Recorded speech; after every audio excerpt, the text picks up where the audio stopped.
Insta friends, నేను ఇవాళ కర్మ గురించి చెప్తున్నా. అరే వాడు ఆ తప్పు చేశాడు, ఈ తప్పు చేశాడు, అలా చేశాడు, ఇలా చేశాడు, అందుకే యాక్సిడెంట్స్ అయినాయి, అట్లా అయినాయి, ఇట్లా అయినాయి అంటారు అందరూ. బట్ నేనైతే ఒకటే చెప్తున్నా, కర్మ అనేది ఎప్పటికైనా హిట్ అయిద్ది.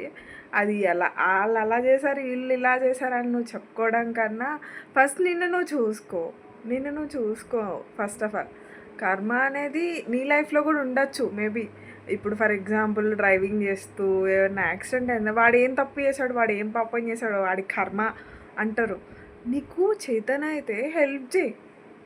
కర్మ అనేది నువ్వు ఏ రోజు ఏ తప్పు చేసినా ఏదో ఒక టైంలో ఎలాగైనా నీకు హిట్ అయింది.